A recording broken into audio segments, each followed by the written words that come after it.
페어팩스에 위치한 커뮤니티 교회 문정주 목사님의 주일 설교 말씀입니다. 이 말씀을 들으시는 모든 분들에게 예수 그리스도의 은혜와 축복이 충만하시길 간절히 기도합니다. 고린도전서 15장 10절 한 절밖에 되지 않습니다. 함께 한 목소리로 봉독하기로 하겠습니다. 고린도전서 15장 10절 함께합니다. 그러나 내가 나 된 것은 하나님의 은혜로 된 것이니 내게 주신 그의 은혜가 헛되지 아니하여 내가 모든 사도보다 더 많이 수고하였으나 내가 한 것이 아니요 오직 나와 함께 하신 하나님의 은혜로다. 아멘. 그렇습니다. 옆에 교인들 아니면 또 성도님들 보시면서 오늘 못 오셨지 하는 분도 계실 텐데요. 제가 지난주인가죠? 제가 아플 때 보니까 신문에 금년에 연초에 미국에 아픈 분들이 7.3 밀리언이라고 합니다. 730만 명. 730만 명 중에 한 분이신 분이 있어요. 저도 그랬고요. 진짜 너무 많은 분들이 금년이 시작하면서 많이 그런 감기나 또 독감 또 다른 것들 때문에 아파하신다라는 제가 기사를 봤습니다. 안 보이시는 분이 있으면 그분을 위해서 기도해 주시고 또 하나님께서 또 빨리 건강으로 인도해 달라고 또 저희가 함께 한 목소리로 그런 기도를 했으면 좋겠습니다. 2주 전 저희가 하나님께 예배를 드리면서 금년 New Year's Resolution 첫 번째 예배이기 때문에 금년 한 해의 계획을 잠깐 이야기를 했는데요. 2년 전 제가 말씀드린 것처럼 제일 저희 넘버 원이죠. 첫 번째 리스트에 있었던 것이 나는 금년에는 좀 더 나은 사람이 되겠다라는 그런 모습이었다고 합니다. 좀 더 나은 사람이 되겠다고 하는 그런 New Year's Resolution을 저희가 얘기하면서 하나님이 저에게 원하시는 것은 New Better Person이 아니라 좀 더 나은 사람이 아니라 New Creation, 그래서 새 창조물이 되어야 한다라고 저희가 생각을 해봤습니다. 그러니까 우리가 진정으로 새 창조물이면 예수님처럼 닮아가는 그런 모습인데 예수님을 닮아가는 그 모습 중에서 세 가지로 얘기한 것이 예수님이 예수님의 낮아지심을 우리가 배워야 되는 것이고 예수님의 순종을 배워야 되는 것이고 그리고 예수님이 사람들을 다 불쌍히 여기시는 그 마음을 우리가 배워야 진정으로 우리는 새 창조물이 될 수 있다라고 말씀을 드렸습니다. 얼마나 우리는 낮아질 수 있을까? 그냥 겸손한 모습을 보이는 것이 아니라 진정으로 낮아지는 금년의 도전은 얼마나 낮아질 수 있습니까? 또 금년의 도전은 얼마나 저희가 하나님께 순종할 수 있습니까? 죽음까지도 무릅쓰고 죽을 때까지 십자가에서 돌아갔을 때까지 순종하신 그 예수님의 순종을 생각하면서 그 순종을 우리가 하나님께 드리며 얼마나 많은 사람들을 껴안아 안고 그분을 용서하면서 살 수 있습니까? 라는 도전을 드렸습니다. 얼마나 많은 사람들을 우리는 또 불쌍히 여기며 살아갈 수 있을까? 내 스스로를 봐도 옆에 사람을 봐도 참 안타까운 모습이 많은 그런 모습들을 우리는 얼마나 보고 깨우칠 수 있을까라는 도전을 드렸는데 근데 그것은 우리 힘으로 할 수 있는 것이 아닙니다. 우리가 마음 먹는다고 되는 것이 아닙니다. 내가 사람들을 불쌍히 여기고 많은 사람들을 용서하고 하나님께 순종하고 진정으로 예수님처럼 낮아지고 하는 모든 것들은 하나님의 힘이 아니면 하나님의 능력이 아니면 가능치 않은 것입니다. 하나님의 은혜가 아니면 가능치 않은 것입니다. 그래서 우리가 구하는 것은 하나님의 은혜. 그렇죠? 그래서 로마서 6장 14절을 보면 죄가 너희를 주장하지 못하려니 이는 너희가 법 아래에 있지 아니하고 은혜 아래에 있습니다 라고 말씀을 합니다. 한번 따라합니다. 우리는 은혜 아래에 있습니다. 은혜 아래에 있습니다. 이런 말을 많이 하죠. 하나님의 은혜 속에서 살아간다고 찬양을 봐도 우리가 하나님의 은혜를 구하거나 은혜를 찬양하는 그런 모습이 있습니다. 이 은혜라는 단어는 참 저희는 좋아합니다. 하나님께서 우리에게 주신, 왜냐하면 율법은 심판을 하고 은혜는 모든 죄를 감싸 안고 덮어주는 모습이라고 우리는 알기 때문이에요. 그래서 그 은혜를 받는 것을 좋아합니다. 은혜는 우리가 받을 자격이 없는데도 주시는 것입니다. 그것이 곧 은혜입니다. 우리가 은혜를 얼마나 좋아하느냐, 너무 좋아해서 우리 아이들의 이름도 참 은혜가 많아요. 영어로 그레이스. 그레이스라는 이름이 아마 가장 흔한 이름 중에 하나가 아닌가. 우리 한국말로 은혜라는 이름이 너무나 많은 이유 중에 하나는 그렇게 우리가 은혜를 좋아하기 때문입니다. 이 세상을 살아가는 그 인생을 삶이란 것을 우리는 받을 자격이 없는데도 하나님이 주셨다는 깨달음, 그리고 그 삶 속에서 있는 많은 축복들을 하나님이 허락해 주셨다는 그 깨달음, 그리고 우리가 천국을 갈 수 있는 자격이 없는데도 천국의 문을 열어주셨다는 그 하나님의 은혜를 우리는 생각을 합니다. 오늘 아침에 은혜에 대해서 잠깐 말씀을 나누기를 원하는데요. 그럼 도대체 은혜는 무엇일까라고 생각해 보면 성경에서 저희에게 말씀하는 그 은혜는 여러 가지가 있지만 세 가지를 우리가 줄이면 첫 번째 은혜는 하나님이 주신 겁니다. 한번 따라합니다. 은혜는 하나님이 주신 겁니다. 하나님이 주신 거야. 우리가 이런 얘기를 합니다. 우리가 은혜를 구합니다. 하나님께 은혜를 우리가 요청하고 기도하고 달라고 할 수 있습니다. 하지만 그 은혜는 하나님이 주시는 겁니다. 인간들이 원해서 주시는 게 아니에요. 내가 원한다고 이만큼을 주십시오 하고 주시는 그런 은혜가 아니라 진정한 은혜는 하나님이 결정하시고 하나님이 주시는 거예요. 그런데 착각을 하면 우리는 우리가 받을 자격이 있는 것처럼 그렇게 생각할 수도 있습니다. 그래서 그 은혜를 많이 구한다고 얘기를 합니다. 하나님이 진정으로 하나님이라면 은혜스러운, 은혜가 풍성한 하나님이라고 우리가 정의를 해버려요. 그래서 그 하나님은 우리에게 은혜를 주셔야만 한다고 이야기를 합니다. 하지만 그렇다면 그것은 은혜가 아닙니다. 우리가 하나님을 정의할 수 있는 것이 아니라 하나님의 역사를 우리가 경험하면서 하나님을 이해를 해가는 겁니다. 하나님이 우리에게 보여주시는 계시를 통해서 우리는 하나님을 깨달아가는 겁니다. 인간들은 우리가 하나님을 우리가 마음대로 아니면 우리가 원하는 대로 정의를 한다고 생각을 하는데 그것이 아니라 내가 눈이 띄어져서 얼마나 많은 하나님의 보여주심을 깨닫고 경험하느냐에 따라서 그 하나님을 알아가는 것을 이야기를 합니다. 사도 바울은 하나님을 섬긴다고 믿었습니다. 그럼에도 불구하고 예수님과 예수님을 따르는 자들을 핍박하는 가장 큰 힘, 그런 능력이 있는 아주 그 당시에 아주 가장 열심으로 핍박을 하는 사람이었어요. 그런데 그 사도 바울의 눈이 띄우면서 사도 바울 오늘 고백하는 고린도전서 15장 10절의 말씀이잖아. 내가 나된 것은 하나님의 은혜로 된 것이라. 예수님을 만나기 전에는 결코 하나님의 은혜보다는 자기 스스로의 모습, 자기가 가졌던 능력과 또 재물과 모든 그런 지식과 이런 것들이 있었어요. 그래서 그 속에서 완전히 살았던 사도 바울은 이제는 모든 것이 하나님의 은혜로 된 것이라고 얘기를 합니다. 그런데 그 은혜는 헛되지 않아서 그 얘기는 뭐냐면 그 은혜를 통해서 열매가 맺어진다는 거예요. 그 열매를 맺기 위해서 나 모든 사람보다 더 많이 수고하였다고 얘기합니다. 은혜가 주어졌다는 것은 우리가 아무것도 하지 않아도 된다는 얘기는 아닙니다. 내가 열심히 달릴 수 있는 것도 하나님이 주신 은혜라고 지금 사도 바울이 고백하는 거예요. 그래서 내가 열심으로 누구보다도 노력을 했지만 이것은 내가 한 것이 아니고 누가 해요? 하나님이 하신 거다. 하나님의 은혜라고 그렇게 깨달음이 생긴 거예요. 이것이 진정한 은혜의 모습이다. 하나님이 주시는 것이라는 거예요. 하나님이 나를 만드셨고 나에게 일할 수 있는 능력을 허락해 주셨고 삶을 살 수 있는 그 모습을 허락해 주시고 모든 하루하루의 삶 속에서 역사하시는 하나님, 이것이 하나님의 은혜인데 그 하나님의 은혜를 우리는 얼마나 많이 경험하고 살아가고 있는지, 아무것도 하지 않는 그런 모습이 아니라. 그런데 우리가 아무것도 없을 때는요, 하나님의 은혜를 구합니다. 하나님 은혜로 저희가 함께 주옵소서. 그런데 뭔가 생기고 뭔가 되고 내가 뭔가 이룬 것 같으면 나도 모르게 하나님의 은혜는 사라지고 나의 모습이 떠올라요. 그래서 내가 뭔가 된 것 같은 착각 속에서 우리는 모든 인생의 그 종말이랄까 마지막 때를 안 좋게 맺는 그런 모습을 너무나 많이 봅니다. 처음 시작은 하나님의 은혜로 시작했는데 그런데 언젠가 하나님의 은혜가 사라지고 내 모습이 드러나는 그런 모습이 됩니다. 언젠가는 하나님보다는 나의 초점이 맺혀지는 그런 모습이 돼요.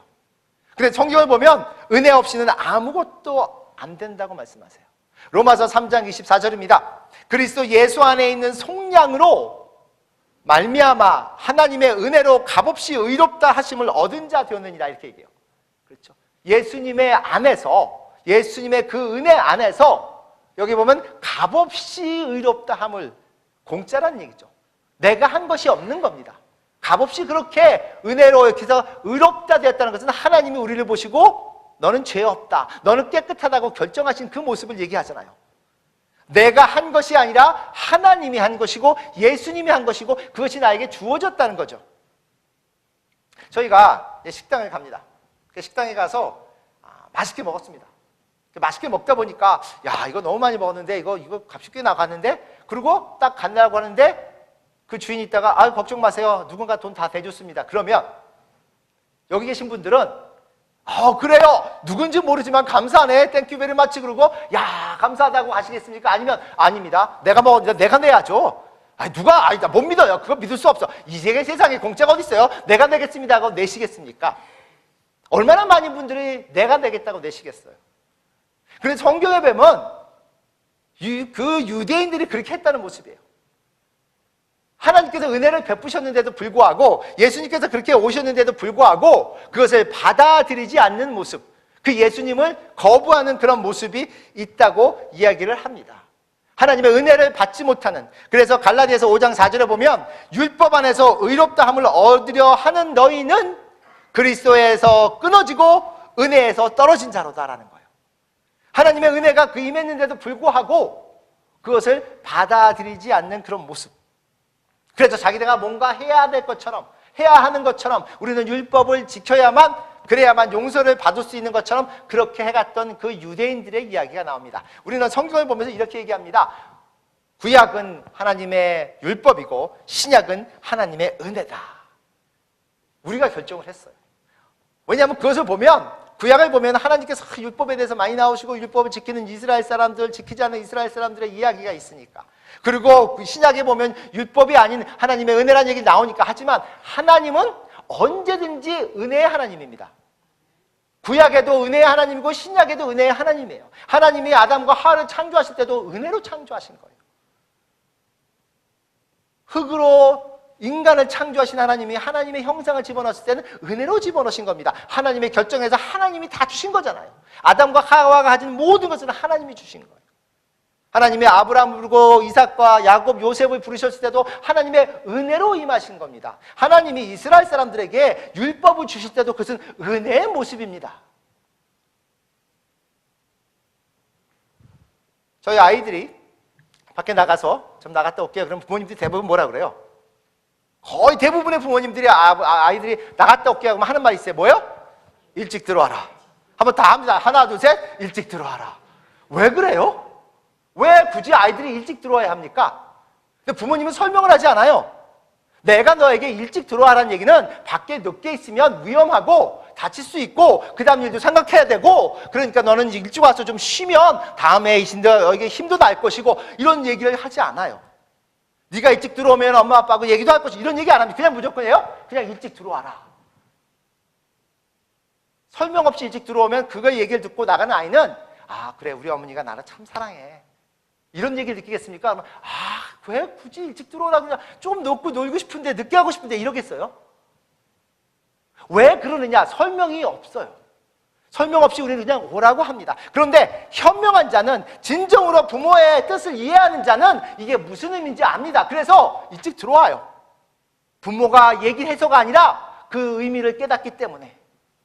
사실 하나님께서 율법을 주신 것은 너희가 이걸 율법을 지키지 않으면 너희는 그 율법에 어긋나서 심판을 받으리라가 아니라, 너는 나에게 속한 자니 너는 이런 사람으로 살아야 하느니라라고 주신 거잖아요. 내가 너를 사랑하는 모습에서 주신 겁니다.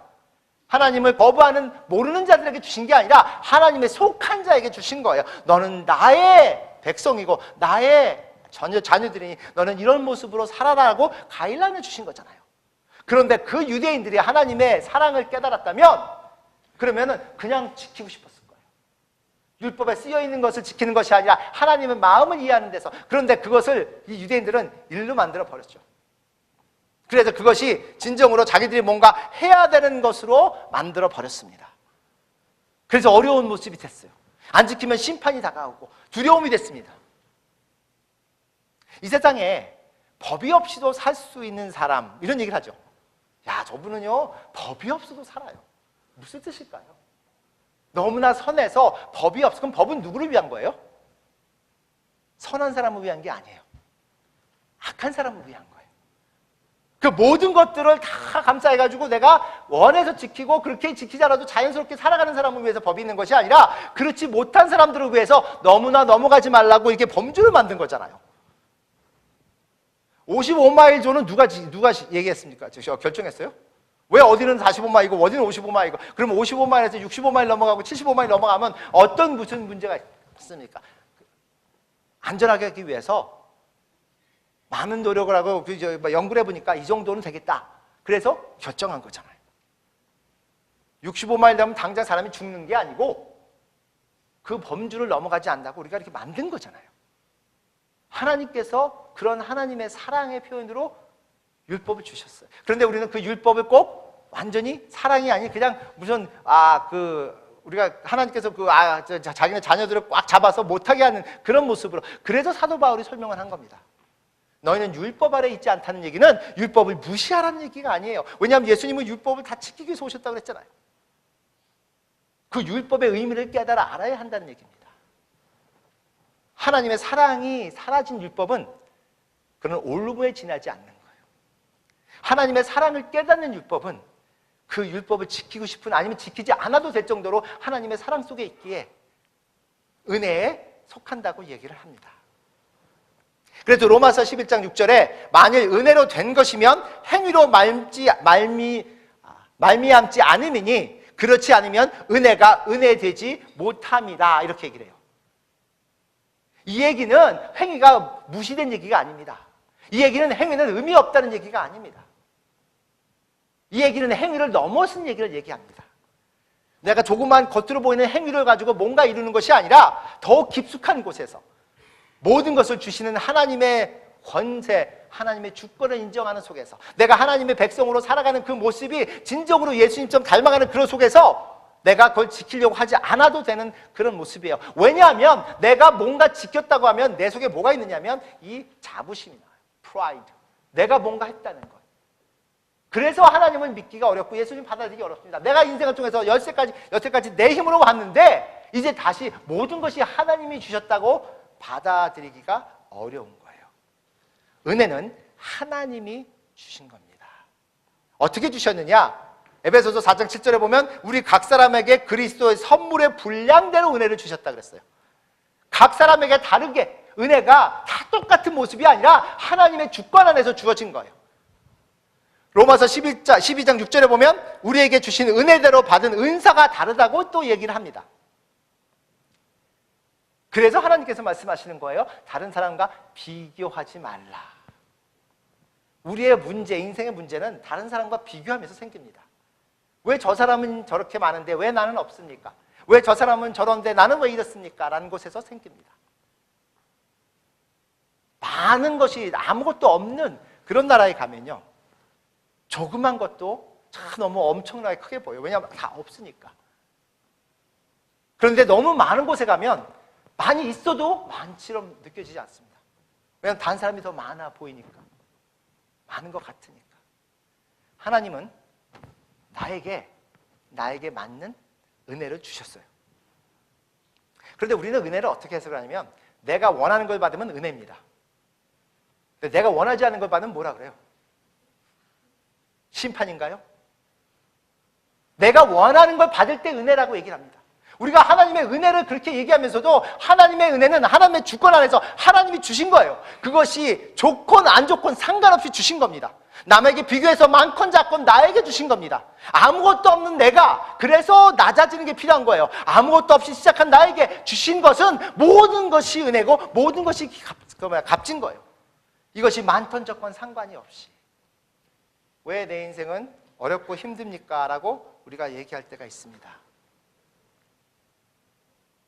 어렵고 힘든 것, 그것을 겪어가는 그 와중에 하나님께서 은혜로 함께 하신다는 것을 우리가 경험할 수 있기를 원하는 거예요. 하나님이 주신 그 은혜, 하나님의 주권 안에 주신 그 은혜를 우리가 깨닫는다면, 그러면 진정으로 하나님이 원하시는 삶을 우리는 살아갈 수 있다라고 믿습니다. 다른 사람들을 불쌍히 여기는 그 마음이나 아니면 남을 용서할 수 있는 그 능력도 은혜를 깨닫는 것에서 옵니다. 나의 인생은 하나님이 주신 모든 것, 하나님이 주신 그 은혜 속에 있는데, 두 번째 은혜는 하나님께서는 모든 사람에게 주셨지만 강요하지 않아요. 이게 하나님의 은혜. 모든 사람에게 주셨지만 강요하지 않아요. 왜 어떤 사람들은 하나님의 은혜 속에서 기쁨으로 살고, 왜 어떤 사람들은 그렇게 많이 받은 것 같은데도 불구하고 힘들고 어렵고 불평 속에서 살아가느냐? 에베소서 6장 24절에 보면 우리 주 예수 그리스도를 변함없이 사랑하는 모든 자에게 은혜가 있을지라 그랬어요. 모든 자인데 어떤 자예요? 예수님을 사랑하는 모든 자에게.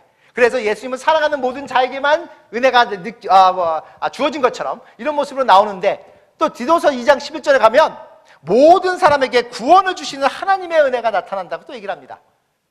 예수님을 사랑하는 자에게 하나님의 은혜가 주어졌다면 이 모든 인간들에게 구원의 문이 열린 거예요. 하나님께서 은혜로 구원을 주시겠다고 다 모든 인간들에게, 예수님은 모든 인간을 위해서 돌아가셨습니다. 그런데 그 예수님을 통해서 구원받는 자는 예수님을 믿는 자만 받습니다. 은혜는 다 주어졌지만 그것이 강요되지 않습니다. 하나님께서 큰 축복 중에 하나가 우리가 결정할 수 있는 결정권을 주셨다는 것, 이것이 얼마나 큰 모습인지. 나의 많은 인생은, 아니면은 나의 인생은 모든 이끌어가는 것, 힘은 나의 결정과 내 주위에 있는 사람들의 결정에 의해서 모든 것이 이루어져 갑니다. 하나님은 사람의 결정, 인간의 결정을 무시하지 않으십니다. 그 결정을 가지고 그 속에서 하나님께서 또 역사해 가신다는 거예요. 저희가 보면 하나님께서 그냥 강요해서 너희가 믿어라, 너희가 은혜를 받아라 막 쑤셔주시면 좋은데 그렇지 않아요. 여기 오늘 보면 하나님께서 어떻게 한다고? 은혜를 나타난다는 얘기를 합니다. 보여주시는 거예요. 예수님이 오셨죠. 그리고 예수님이 내가 누군지를 설명을 하십니다. 그리고 그들을 위해서, 우리를 위해서 십자가에 돌아가시고 부활하시면서 보여주십니다. 그냥 나타나세요. 그리고 너희가 이것을 이해하고 받아들이라고 얘기를 합니다. 믿으라고 합니다. 강요하지 않아요. 그래서 사역은 어렵습니다. 우리 인간들은 모든 것을 강요받으면서 살아갑니다. 어릴 때부터, 태어날 때부터 누구에게 그런 누구의 권위 속에 있어요? 부모의 권위 속에 자라죠. 학교 가면 누구의 권위예요? 선생님들의 권위 속에 있습니다. 직장에 가면 누구의 권위예요? 자기의 보스, 매니저의 권위 있어요. 주인의 권위입니다. 인생을 통해서 모든 것은 권위 속에서 살아가게 되어 있습니다. 우리 그 인간의 모습인 거예요. 우리가 그 권위 속에 있지 않으면 우리는 방종할 수 있는 모습이기 때문에 그런 모습으로 되어버렸습니다. 우리의 죄 속에서 일어난 일입니다. 그런데 하나님이 아담과 하와를 창조하실 때는 권위가 있는 게 아니었잖아요. 사랑 속에서 너희가 다 가져라 라고 말씀하셨습니다. 하나님이 은혜를 베푸신다는 것은 예수님께서 오셨을 때도 그렇게 열어주신 겁니다. 네가 강요해서 너는 믿어야만 한다고 그렇게 막 푸시하시는 것이 아니라 그렇게 여기 있나니 믿겠느냐? 너는 나를 누구라고 생각하느냐라고 물어보세요. 그래서 사역은, 교회는 강요받는 곳이 아니에요. 그래서 어렵습니다. 오고 싶으면 오고, 가고 싶으면 가고, 하고 싶으면 하고, 이게 교회예요. 하나님 속에서, 하나님의 은혜 속에라는 건 뭐냐면 그 은혜를 통해서 완전히 마음이 녹아난 자들, 진정으로 그 은혜 속에서 눈에서 눈물이 마르지 않는 자들, 이런 자들이 모여서 진정으로 하나님 나라를 이루어가는, 그것을 하나님이 원하시는 거예요. 그러려니까 많은 노력이 필요하고 시간이 필요합니다. 많은 인내가 필요합니다. 많은 용서가 필요합니다. 권위가 있으면 그거 없이도 되는데, 권위가 있으면 당신 왜 이래? 잘라, 나가, 무서워서 덜덜 떠는데, 교회 오시면서 떨고 오신 분 계세요?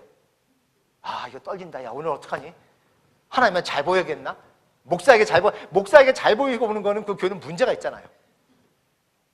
아니면 다른 교인한테 잘 보이려고 오십니까? 아닙니다. 교회는 떨면서 오시는 것이 아니잖아요. 자유스럽게 오시는 거예요.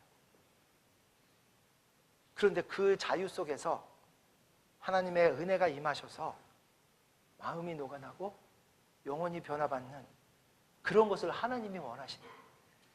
우리가 볼 때는 하나님 왜 이렇게 멀리 돌아가십니까? 그냥 직접 밀어붙이면 되는데.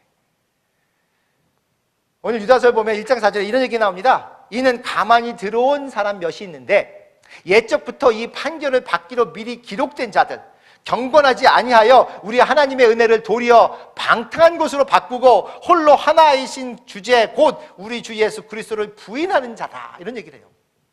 예수 그리스도를 부인하면서도 하나님 은혜를 생각합니다.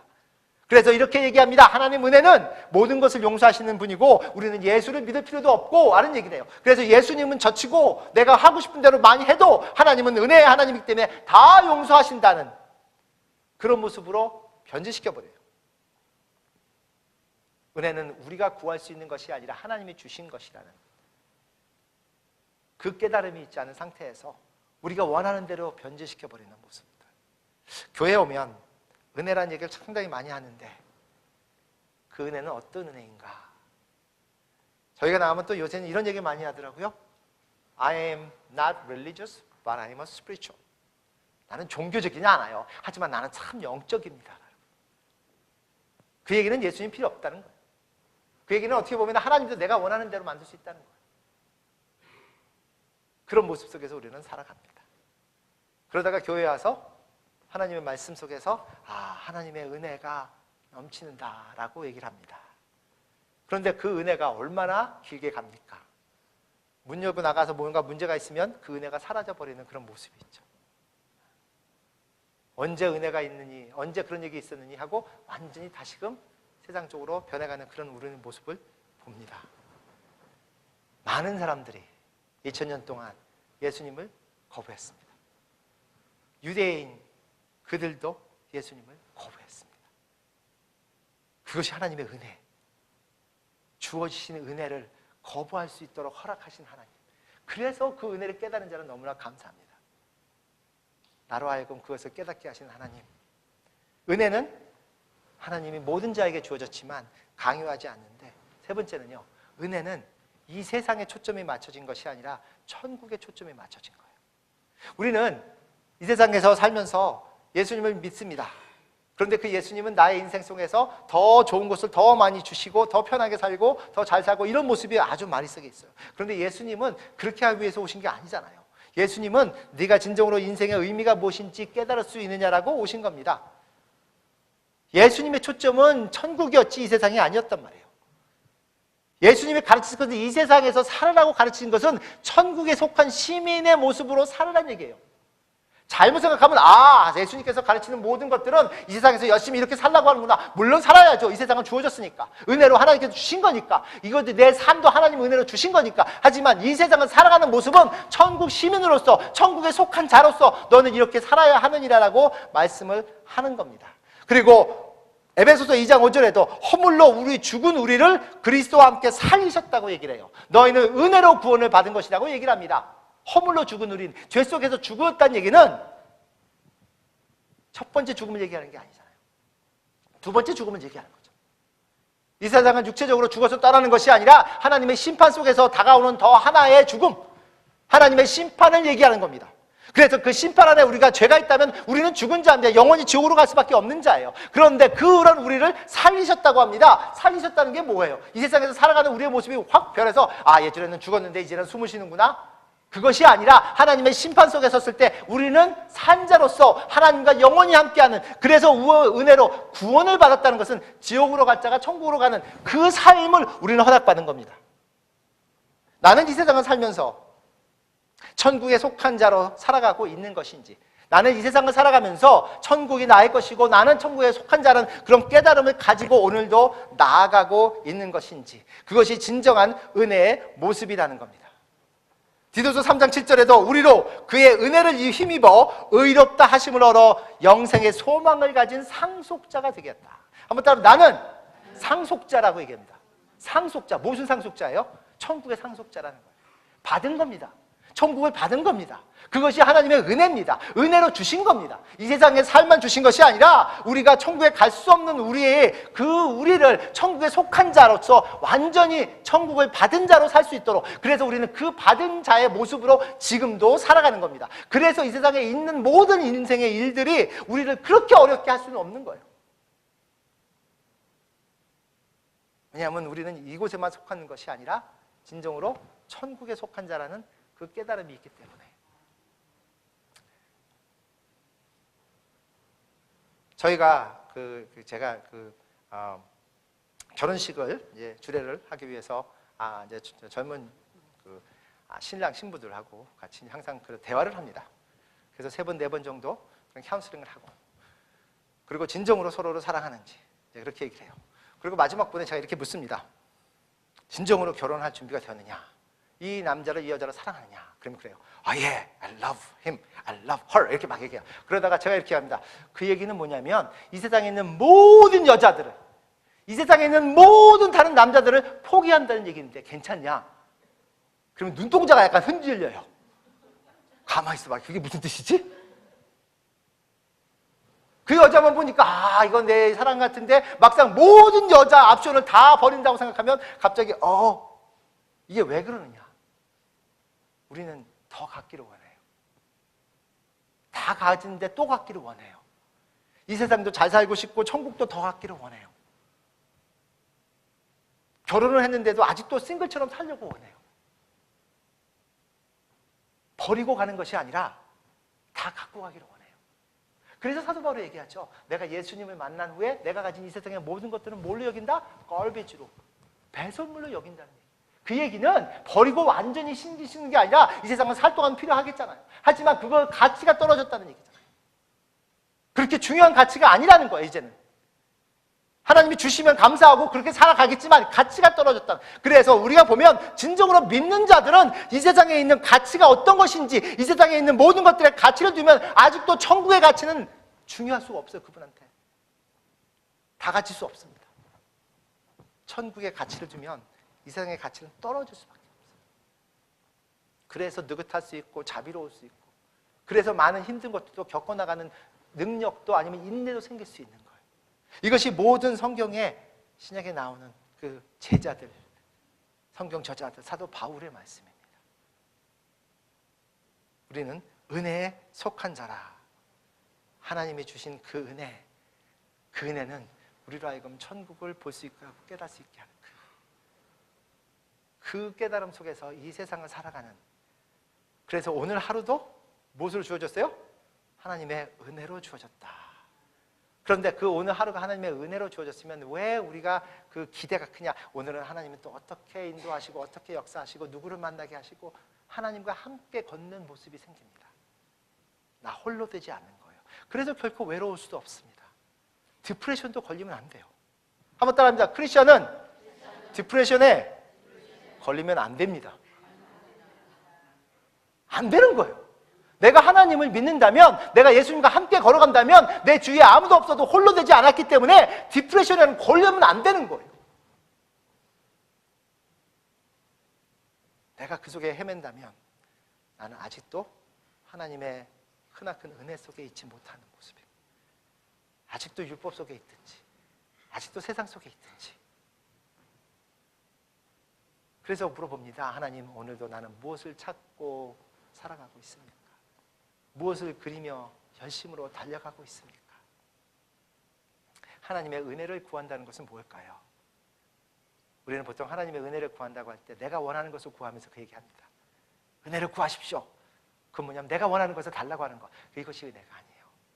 하나님의 은혜를 구한다는 것은 하나님이 무엇을 주시든 감사히 받겠습니다.